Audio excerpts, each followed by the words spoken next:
Welcome back to Living in the Pacific Northwest with Hal Byrd. We're at our favorite spot, Mary Hill Winery on the waterfront. Are we supposed to say prost? Or is that only for beer? Prost. Prost. As long as you look at each other. Yeah.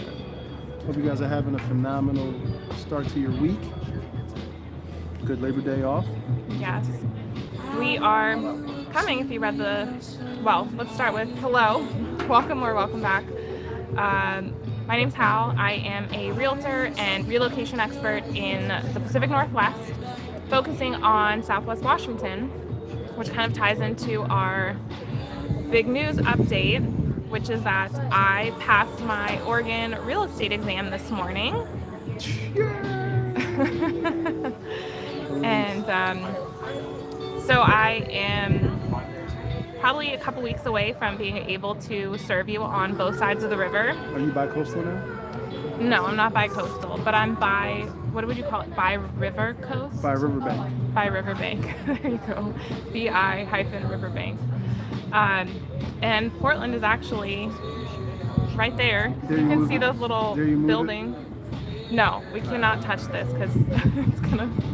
We won't be able to get set up again. To come here, not only because it's a great end to a day, the sun is setting, absolutely beautiful scenery, but it's also appropriate now that we're on both sides of the river to be on the river with Portland in our just over our shoulder. So I thought that was kind of appropriate. Definitely is. So the news is Vancouver, Camas, Washougal, Ridgefield, Battleground, The five boroughs, all the unincorporated areas is still 100% my focus, my area. I live here. I love it. But I had so many people who are either in Portland right now and have a condo or a house to sell and want to move to Vancouver and wanted to be able to help them just work, like be a one-stop shop so that they can list their home with me in Oregon and then move over the river, over the Columbia River, to Southwest Washington. And we had a couple scenarios where people decided for one reason or another to call Portland a home, and I mean that's not a bad option. Portland's a great city. We're there several times throughout the week, so you had several people who you couldn't help because they decided. So now you have in your tool bag the ability, of course, to help folks relocate to and within Greater Vancouver, and then also now to and within, I guess, Multnomah County. Yes, Multnomah County is primarily the area that I will be covering on the Oregon side. Not doing everything in terms of driving to Ridgefield and out to Aloha. Estacada. What about Bend? I like going to Bend. No, but that's not my area of expertise. Knowing what the market is and the neighborhoods and things like that, it's really good to have an agent that knows the area that they're selling in. And so this is just to help you guys out more, offer more services. I see a few of you here live, so if you guys can like the video, that would be awesome. Make sure you're still subscribed. Shoot us a comment. Yeah, and you can always text me. Let us know where you're watching from. Yeah, text me if you have any real estate needs on either side of the river. 360-818-4438. It's also in the description. Yeah. But big news. So we have an inkling just being here and being in Portland so much and just kind of trying to keep our ears to the grindstone. I'm mixing two phrases. You guys want to know something funny about me?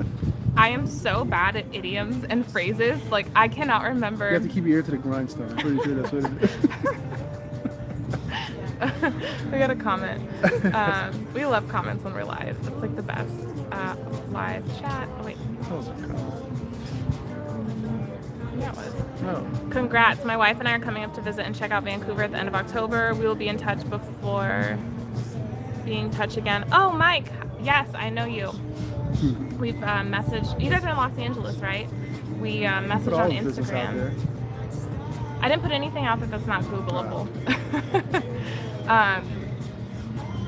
And people say they live in Los Angeles and they live in like Rancho Cucamonga, which is where I'm from.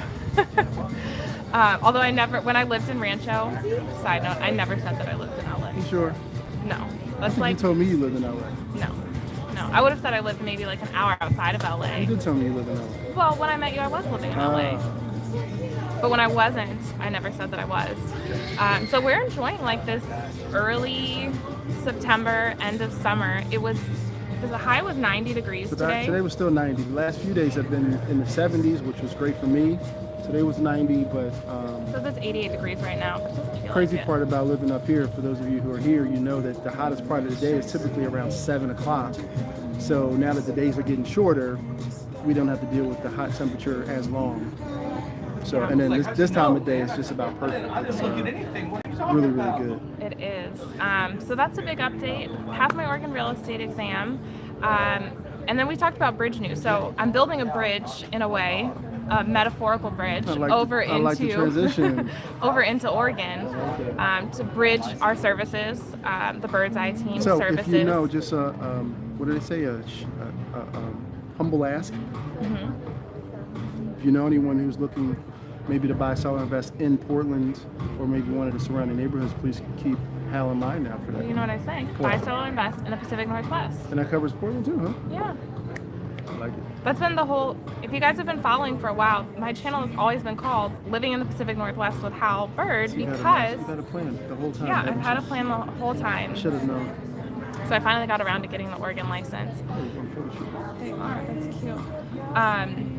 So the bridge update, the bridge news is not, oh, I'm bridging my services. The bridge news is that... That is bridge news. That is one bridge news, but the other bridge news is that I don't know, what do you call it, the Planning Commission. For the I-5 Bridge Committee? Yeah, we're supposed to have an expanded bridge because traffic is pretty crazy. And yes, with insane power bills, ready to ditch those. Remember that. Yeah. So, lost my train of thought. So the bridge, we're supposed to get a new bridge. Actually, can you see it on the video? That's a walking bridge that you see right there. No. A floating bridge. I think it's right But you behind can that see girl's it. head. Yeah, I can see it. You see it? Oh yeah, there's the bridge. Wait. There. Anyway, that's the So I-5. that's the I-5. That's the Interstate 5. That literally will take you from Canada clear through into Mexico. Yep. And that's the bridge crossing from Washington into Oregon. That's our border. So they want to expand the bridge, and there's been rumors about tolls, and we got some news today that they are... This should have been the thumbnail. They are planning, the Bridge Planning Committee is thinking about putting a $2 toll each way per driver. So if you have two commuters that live in Vancouver... Or Portland. Or Portland commuting to Vancouver. So whether you go from Washington to Oregon or Oregon to Washington, if you have two commuters in your household that make that trip, that's $8 a day times 20 working days is $160 bill that this bridge could affect, you know, in a worst case scenario. But like, we were in Portland, I took my exam in Portland, and we're gonna go back into Portland later tonight. So today would have been an $8 day. $8 day? Yeah, because we would have made two trips. 6, 8. Who do we don't appreciate? Who don't we appreciate? What don't we appreciate? So, just wanted to share that with you guys, what's kind of going on in terms of some of the changing landscape and what might affect you, especially if you, which couldn't have been a better time to get licensed in Oregon, because if you were previously thinking about, I mean, is $150, or if it's just one of you, is a $75 a month toll going to make the decision on living in Vancouver versus Portland? Probably not for most people. If you're going to want to live in Portland and you know you have your reasons or preferences there, same thing goes for Vancouver. I don't think $75 if you have one commuter in the house is going to change that, but it's worth noting because it is a little bit of a nuisance, and they're not even building a new bridge. They're talking about expanding an existing bridge and tolling both bridges to expand the one bridge. And you mean both as in the I-5 over our shoulder and the 205, which is about 5-7 miles up the road. Yeah. So definitely not fun. And I don't know. Let us know your thoughts on tolls. If you think it should be a federal thing, you know, or it should be something that we bear the brunt of. Because what happens, being from the East Coast, a lot of times they'll start tolling people under the guise of, as soon as the bridge pays for itself, there's no more tolls. Of course, what I found in my experience, the tolls don't ever go away. I think once the government sees that money, they don't want to see it go away, or they feel like we could find something to do with this, which is part of the reason why we like that Washington has no state income tax, because, you know, and there's been rumors or talk of implementing income tax, but it always gets voted down. Actually, just on our last, we're near the train, planes, trains, automobiles, and boats. And watercraft.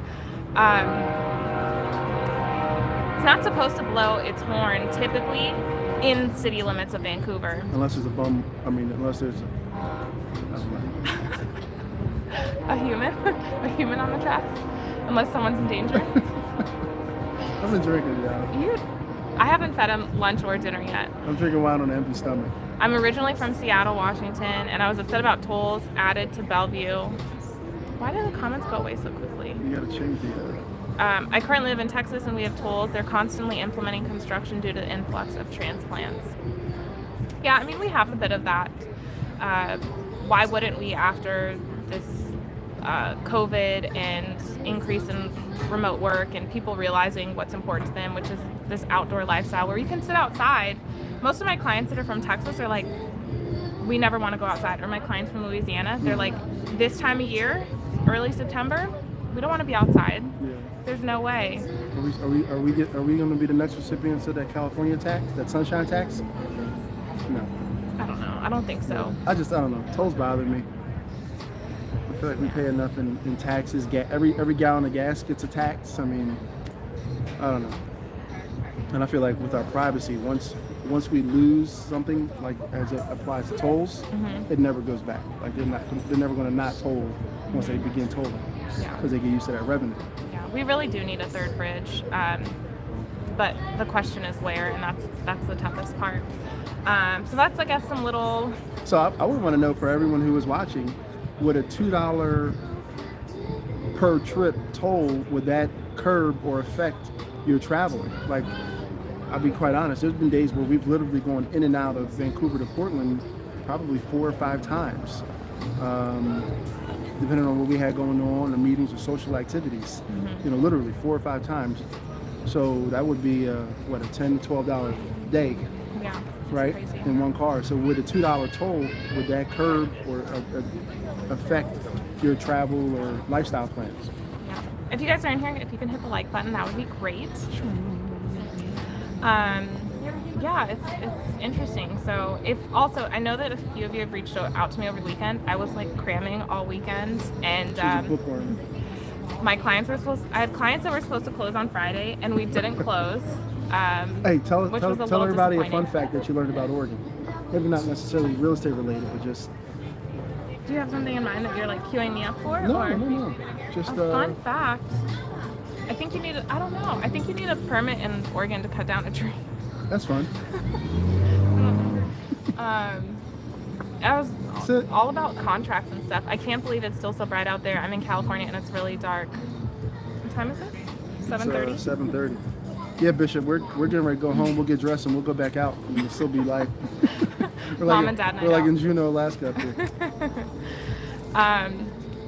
And it's funny because, funnily enough, like I could tell the days are getting shorter even just since September, right? Yeah. Do you guys want a preview of the sunset before we hop off? Preview the sunset. Once I pick up the tripod, though, we're cutting it off because it's not going to go back on the table the way it's set up now. I really miss the long summers back in the PNW. Yeah, that's the best. People are like, well, you only get like 3-4 months of summer, and I'm like, yeah, but it's so much nicer because it's light until 9:30. You get more day. My husband built a freeway, and they put a toll on it, but you can buy a pass for less expensive than paying every time you write that toll. So if the ability to buy a pass comes with the toll, then no. That's true. Because you can buy a pass many times. That's true, Jen. I'm being from the East Coast. I'm very familiar with the old Easy Pass. We have Fast Pass in California, which I like better because it's like if you want to go in the fast like carpool lane, then you can pay, but the rest of the freeway is free. Are we gonna have a fast Easy Pass lane here? No. No. It's for everybody. Oh. You know what I was thinking? You know, a way we can get around tolls. So I'm always thinking, cheapskate in me. What do you want to do? Swim across the river? I was thinking we park a car on both sides of the river, and then we can bike across. right? So we bike across, put the bike on the car, and then do our business, park the car, bike back. Yeah. And if we do it after 6 p.m., then it's free Then we get parking free in parking. Vancouver. Bishop said, glad I got out of there next 8 months. Next month will be rain for 8 months. Don't say Not that. really. It No, doesn't no. rain every day. Stop it. I'm so looking forward to fall. I wish, Brian, it was rain for 8 months. I'd be a happy camper, but it just hasn't been our experience in 4.5 years now. Yeah, I mean, I hope we have we had a really wet spring, a long spring, but I don't know. Yeah. It's nice, the seasons, and we like the changes. The rain, for me, like what I was expecting when we were moving up here, that was one of our big concerns. Is it going to rain too much? It rains probably half of what I was expecting it to rain. You know, just based off of what we read and the stereotypes, for what it's worth. Yeah. I'm used to both, but it's much more temperate than I thought. Yeah. The mist makes it feel like it's almost not raining. Like I wish that it was like this like torrential downpour because I love the sound of rain. Yeah. But then even when it is raining, it's nice because you can still go outside and you can still hike when it's misting. But So why do you use that as an excuse to go for a walk or run? I don't. Didn't you see the video that I posted about my rain jacket? Yes, it's my idea. All the videos are his idea. No. So yeah, we're excited. Not excited about the tolls. Excited to help people in Oregon. Excited to help folks in Oregon, Multnomah County. I can think of a few people who we met here and ended up deciding on Oregon. And there's no right or wrong decision, right? We're all on a journey to lead us to where we eventually call home. Yeah. So should I update them on what our clients over the weekend put an offer in and how they couldn't come to terms with their seller? Yes, you should. Yes. I think it's worth it. So really quick, my quote-unquote market update. Cody will help you out. Shout out to Cody. Yeah. And the shout out. team at Mary Hill. Also, one of my other ideas that someone's been sitting on is an unboxing video. I love unboxing videos. Anytime I get a new device or something like that, I watch a ton of unboxing videos. But we're members of this winery, and they actually have some really nice perks and swag. And I wanted to do an unboxing video for Mary Hill. Also, if you're watching this and you have a business or a property in the area that you like us to spotlight, let us know. Get in touch with us. But we owe the people an unboxing video for Mary Hill. Okay, we can do that. Just for that, I'm going to So take a sip. we can take a sip. So my clients found this house that they liked in Fisher's Landing. Really Which is nice the southeast house. side of Vancouver. A lot of people Yes. don't notice that. Thank you. I appreciate that. And the house was listed at $625. I ran the comps, which I do for all of my clients when they're putting an offer in. And my comps came back at like, this house is overpriced. Like it should really be between $550 and $575. And so my clients put an initial offer in at $570. The seller countered back at like $610. My client, and I told the listing agent, I'm like, look, I'd really like to make this happen. The house had been on the market. Now it's been 2 weeks, right? Or 1 week. It's been like a week and a half that it's been on the market. Hi, Autumn. Oh, so sweet. Thank you. Hey, Autumn. Hey, Life with Jen. Hey, Keys. And the seller like mentally didn't want to sell for less than $600. My clients weren't willing to do that. They put their offer in on Friday.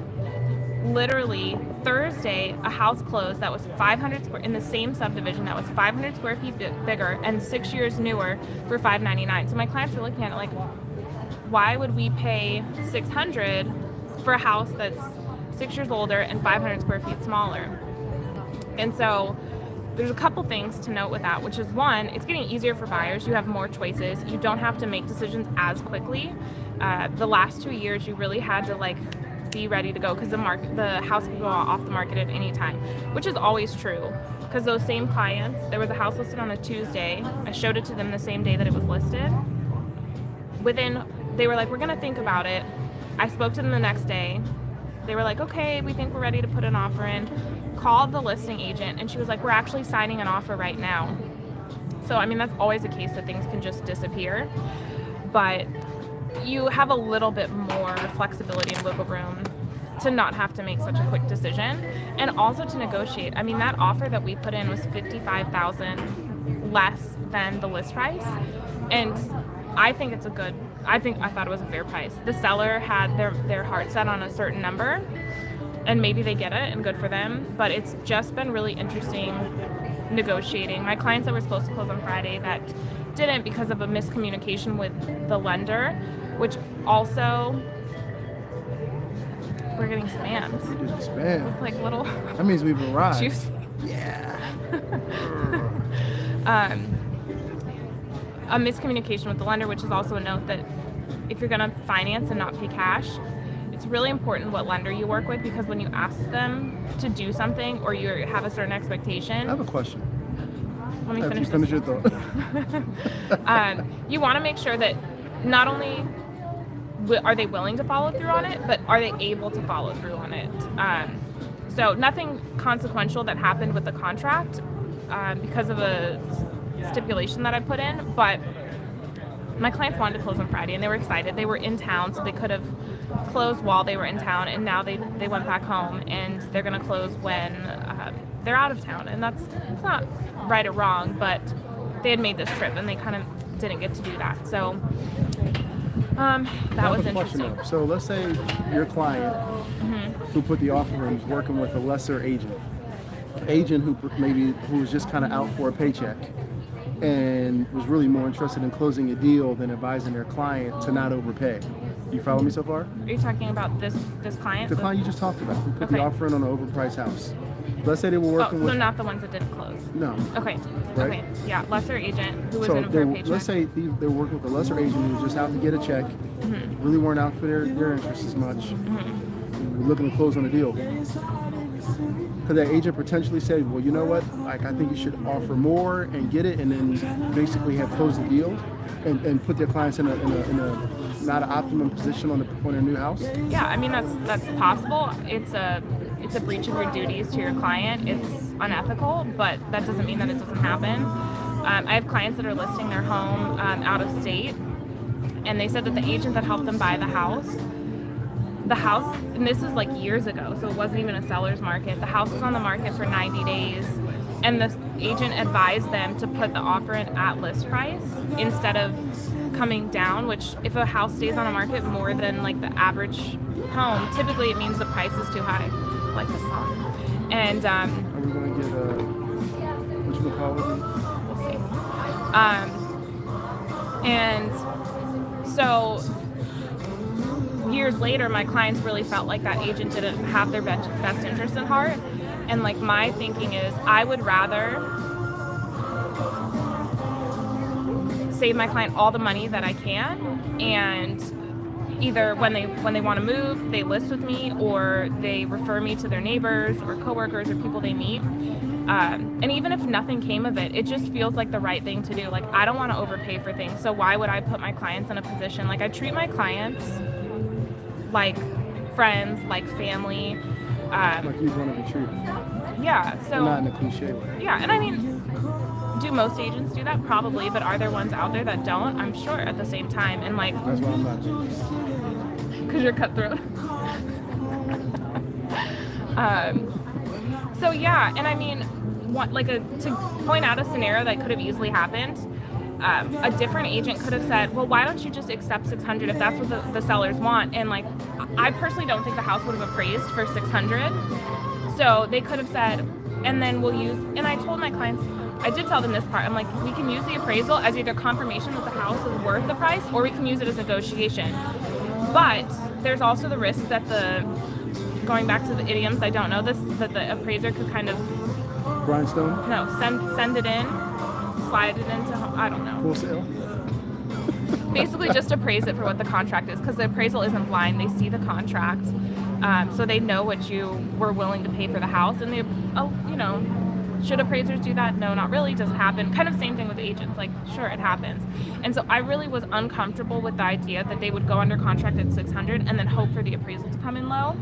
Because if the appraisal came in at $600 and they felt like they overpaid, then that would be a problem. Yeah, it's just not the right way to do business. So Yeah, especially because it's not their forever home. And I went through that whole exercise and question because for me, kind of, and with our audience, to me, it's important to make the distinction of you and everybody. Like I always say in jest, everyone knows 1,000 real estate agents, right? Like that's nothing unique.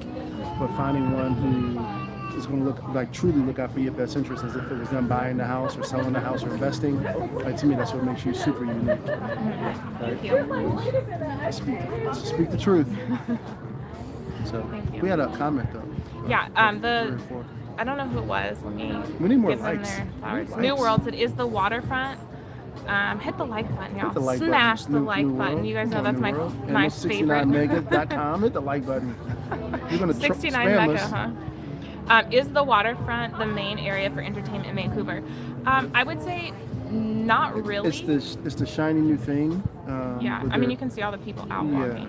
I mean because it's on the river, right? So you have a nice long stretch to walk or run or Yeah. people watch, to eat, to drink. But there's not really, if you think about it, there's not really entertainment. I mean, like some places have live music and stuff like that, but That's actually true. Actually, here where we're at now, they have live music twice a week. But I would say yes and no, right? Because there's other. If you go maybe a handful of blocks north into downtown Vancouver, you arguably have more. Like what's that place we got the pizza from across the street? We went there one night. Thirsty Sasquatch? Yes, like that whole area. Hungry Sasquatch and Thirsty Sasquatch. That's right off Main Street, right? Shout out to Cheyenne at the Thirsty Sasquatch. Daenerys. She's our favorite bartender in Vancouver. Not that we know that many, but she's like a cut above. Yeah, I would say that downtown Vancouver is probably the main area for entertainment. Like there's Kiggins Theater, there's a Regal, there's more to do, like Esther Short Park. You have concerts and movies and events like there was just a wine and jazz festival at Esther Short Park, which is not part of the Vancouver waterfront. It's part of downtown Vancouver. The week before that, there was a beer festival. So I would say that there's more entertainment and stuff to do in like the downtown Vancouver proper area than the waterfront, but the waterfront has like all of the new restaurants, wine. There's like actually there's a winery that just opened above us, Willamette Valley. Willamette? Is it a Willamette? What is it? What is that green guy? Willamette. Willamette? All right, damn it. Willamette. No, it's not Willamette. No, you're right. Because I got an apron. It says it's Willamette, damn it. So that's how I remember it. Every time that I start to think about the way something's pronounced and you like overthink it, then I'm like, wait a second. Tiger, damn it. Yeah, so good question. So yes and no. We also just found out that, is it Washougal? They're in the process of building their own waterfront to kind of rival the Vancouver waterfront. It's at the Camas Washougal port, and it's actually really cool. But if you look at the plans, yes, it almost is like an exact replica of this. Like it has a roundabout at the end. No, it's not. He's a local developer. He lives in Washougal. I should show you the article. It's maybe we really should do a spotlight interesting. on the developer. What do you say? We could probably arrange that. Let's do it. So this Vancouver waterfront area is distinct from downtown, and then you also have some new developments that are going to be really nice, like Columbia Palisades off of 192nd and Highway 14, and then you have the Heights development, which is going to be kind of near where MacArthur and Mill Plain merge. You guys can look at the streets if you're not familiar with them, or just text me 360-818-4438. And then also the HP campus, the former HP campus, which is going to be the Vancouver Innovation Center. That's on 20th in Fisher's Landing. So Fisher's Landing is actually going to have, Columbia Palisades is really close, but a lot of these neighborhoods in Fisher's Landing that have been very traditional. Start of another one. Hold on. Traditional suburban are going to have something similar. The city wants the Vancouver Innovation Center to rival here, like to be an attraction for the east side, because the east side of Vancouver doesn't really have like an attraction, like an anchor place to hang out like downtown and the west side does. Yes, dear. And what are they building on Mill Plain over near your favorite breakfast spot, Iron Maiden? That's what I already mentioned, the Heights. The Heights. Oh, we need to do a little deep dive on that too. They already did the demo over there. Thanks for the likes, guys. Yes, thank you for the likes. Much appreciated. This is so much longer than we were expecting. I was like, we're going to be on for 10 minutes and then off. Before we leave, I did want to... But you guys are like still hanging with I went us. to the whole point of bringing this paper with us out here. Oh, yeah. Looked like a nerd at the winery. So, full disclosure, I was one of the people who says, what the hell do I need an agent for? right? If you've ever said that, let a comment, right? But I'm reading this is Hal's passing grade, so she's now licensed. No, that's my personal information. She's now licensed in Oregon as well as Washington. But I wanted to read some of the areas that she passed in with flying colors. Which, oh, I haven't even looked at this. Yeah. So, licensed law and disciplinary measures. Sounds sticky. Handling of client funds. Sounds serious. Oh, I got a perfect score there. Perfect. Agency law and rules. Perfect score. Regulation of broker activities. Document of handling and record keeping. Property management. So for all of you who are looking to invest. And scores on several of those. Oregon real estate related statutes. So when I look at, I'm lucky enough to be around kind of behind the scenes, and giving some advice from time to time where applicable. But, realtors, honestly, and this is a shout out to all realtors, you guys are more akin to real estate attorneys, with just some of the things that you're kind of saddled with doing and looking out and learning and knowing. So definitely props to you. And congrats on the pass. Thank you. Maybe I'll eat dinner tonight, huh? Yeah. Yes. Where are we going to go? Maryhill. Where do you think we should go for dinner? Maryhill has a nice little menu. If you are not a vegetarian, Maryhill, they have a really great, instead of hummus, they have this white bean puree that's so good. It's better than hummus. And then it comes with carrots and cucumber. Kim don't like hummus. Is that, oh my god, look at that spider. It's the Northwest. Look how fast it is. Oh my. Sheesh. The spider comes over here, you're going to see her fly. This spider is bigger than the size of a quarter. Oh, stop it. You're grossly exaggerating. No. Yes. With Quarter? legs. With legs. Anywho, guys, this was went way long, but we wanted to give you the good news about our expansion. Yeah. Proud of you. Thank you so much. This is a great time of day. Yeah. I ain't Oh, gonna so lie let me to you. share the Give view, them a tour. and then we're gonna hop off. So if you have any questions, now's And the if last you guys chance. are local, hit us up and join us, man. Oh yeah. We don't have any friends. Not true. That's pretty true. No, it's just that we're homebodies. Hi Hal, I'll be getting in touch with you next month. We'll be in Portland for a week. Oh, perfect. I will be out of town for part of October, so text me the dates you're gonna be here. Kim Gonzo. Is it chilly? No, I'm wearing a tank top and shorts. Any hobby action going on? Stop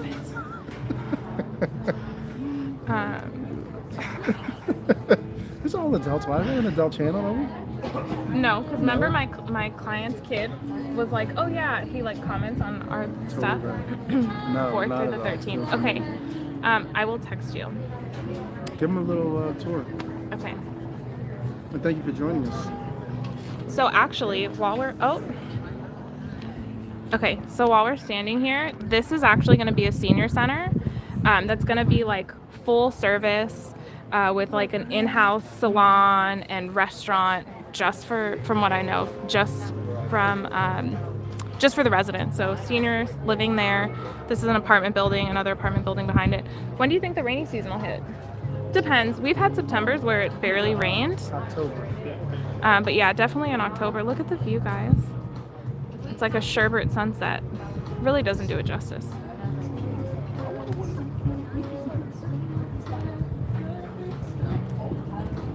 All right, these are the spiders. That is not a small spider. Ooh. Wait, are you filming me? Filming you, filming me, filming me. All right, guys. We'll catch you later. Ciao.